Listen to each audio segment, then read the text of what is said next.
Saudara-saudari di dalam Tuhan, kita akan mengapresiasi suatu nyanyian rohani Kristen atau satu kidung. Kali ini kidung nomor 169, judulnya adalah Memuji Tuhan, Hal Kepuasan Terhadapnya. Kidung ini penciptanya adalah F.W. Faber. Dia hidup tahun 1814 sampai 1863. Jadi di abad 19. Chorus by R. Kelso Carter. Mari kita dengarkan terlebih dahulu. Kidung ini akan dinyanyikan oleh saudara dalam Tuhan Paulus Unjoyo, seorang penatua gereja di Semarang saat ini. Ini adalah foto saudara Paulus dan istrinya. Nah, ini bait 1. Yesus, Yesus, Kau hayatku demi cinta kasih. Biar namamu ribuan kali ku sebut tiap hari. Yesus penolong kekasih, bagiku di Kau termanis, ku girang karena senyummu, ku cinta padamu. Padamu ku mengasihi, tak tertahan diri. Kasih-Mu beri bara api, menggairahkan hati. Yesus penolong kekasih, bagiku di Kau termanis, ku girang karena senyummu, ku cinta padamu. Kau itu segala-galaku, sandaran panganku, seleraku dan obatku, tenaga jiwaku. Yesus penolong kekasih, bagiku di Kau termanis, ku girang karena senyummu, ku cinta padamu. Bakar-bakarlah hatiku, siang malam bakar terus, hingga berhala hatiku musnahlah seluruh. Yesus penolong kekasih, bagiku di Kau termanis, ku girang karena senyummu, ku cinta padamu. Jadi kidung ini sebenarnya sekarang ini ada 6 bait, tapi ini hanya dinyanyikan dalam 4 bait dan kita akan mengapresiasinya. Bait pertama, Yesus, Yesus Kau hayatku demi cinta kasih. Dengan kalimat lain, demi cinta kasih, Yesus menjadi hayatku. Bagaimana dia bisa menjadi hayatku? Ini coba kita lihat gambarnya ya. Ada Allah yang berinkarnasi, Yesus. Kemudian setelah sekitar 33,5 tahun dia dibawa ke Gunung Golgota untuk tersalib di sana. Kemudian mengalami wafat, kematian, tetapi tidak berapa lama, ada hari ketiga bangkit, naik ke surga. Dia menjadi roh pemberi hayat. Ini bisa dilihat di 1 Korintus 15 ayat 45. Nah, dengan keadaannya menjadi roh ini, dia memungkinkan bisa masuk ke dalam bagian manusia. Bagian yang terdalam itu adalah roh, melahirkan kita kembali bagi yang percaya.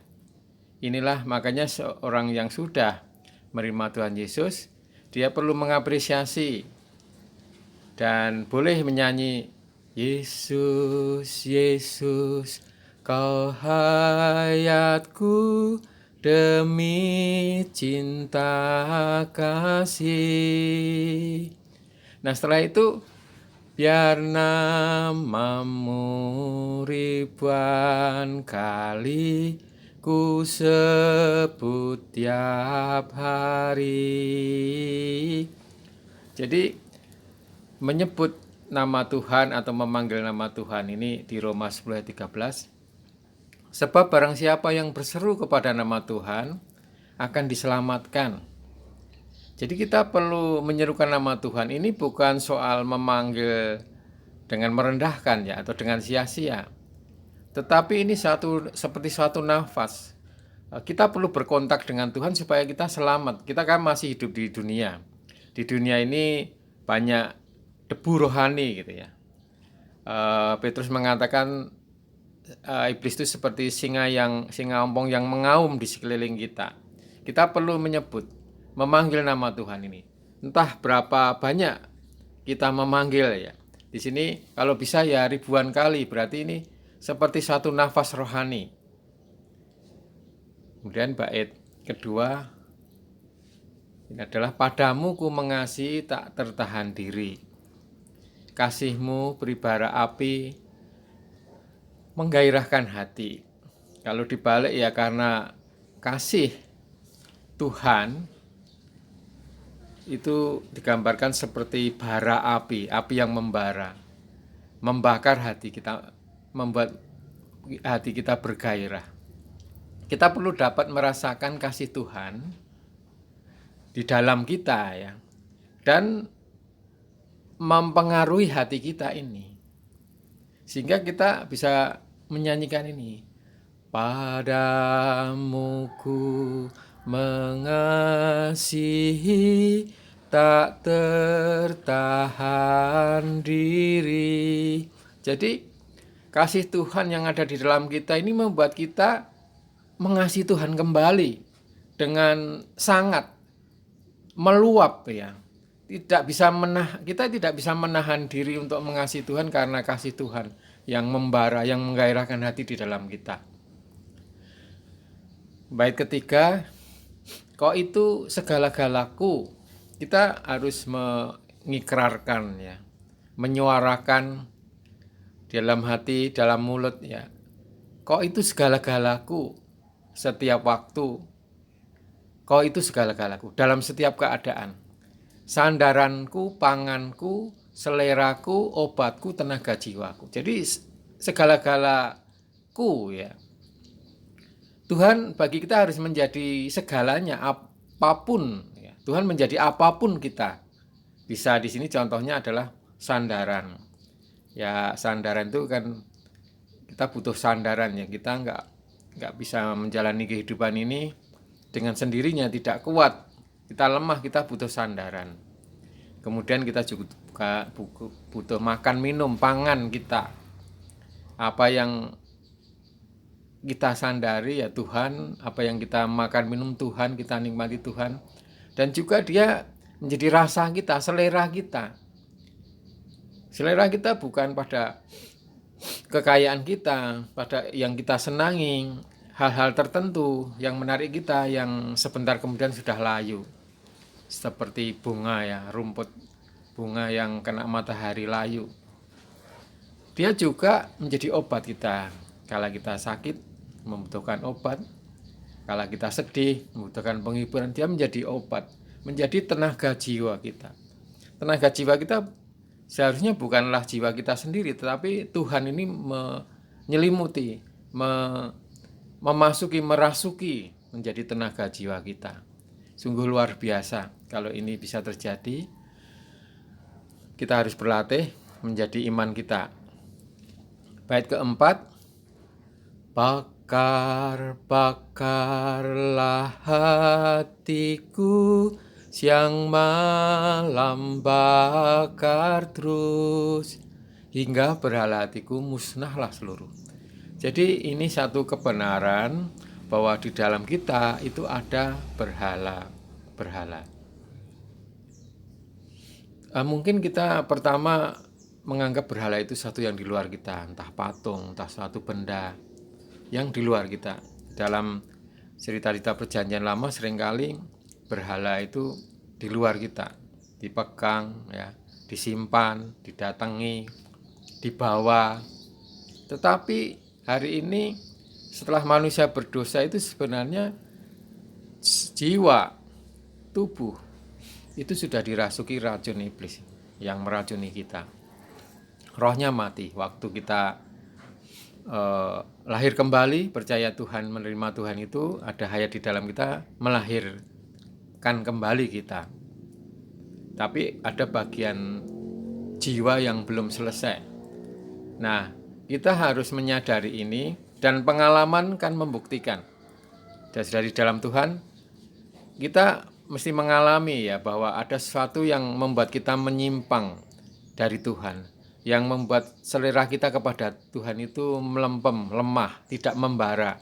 Itu adalah berhala. Sesuatu yang mengalihkan kita dari Tuhan, itu sudah berhala. Nah, kita perlu minta Tuhan memusnahkan ini dengan membakar ya, hingga musnah seluruh. Kita perlu secara sukarela minta Tuhan menghilangkan berhala-berhala yang bercokol di hati kita, di setiap sisi hati kita. Ya, hati itu meliputi pikiran juga ya. Kemudian dalam kornya, Yesus penolong kekasih, bagiku di kau termanis. Ku girang karena senyummu, ku cinta padamu, aku cinta padamu. Jadi kita harus memproklamirkan bahwa hanya Yesuslah yang dengan mesra, dengan kasih menolong kita. Dia punya kemampuan, dia sanggup, dia mau ya menolong kita. Kita cukup datang kepadanya.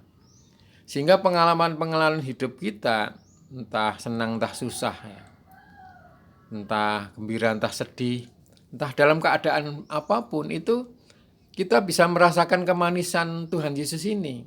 Jadi kita perlu dalam kehidupan sehari-hari kita itu dapat merasakan Tuhan, itu dapat dinikmati, dapat dirasakan. Mungkin orang menganggap wah hidupnya dia itu pahit, tapi sebenarnya hidup kita itu manis di dalam Tuhan. Dan apabila ini terjadi, Tuhan tersenyum ya, kita merasakan senyumannya, kita dapat bersuka cita, girang. Kita terus mengatakan, Tuhan, aku cinta padamu. Aku cinta Yesus. Jadi inilah apresiasi saya terhadap Pitung nomor 169 ini. Salam hayat. Haleluya. Kita memiliki hayat ilahi.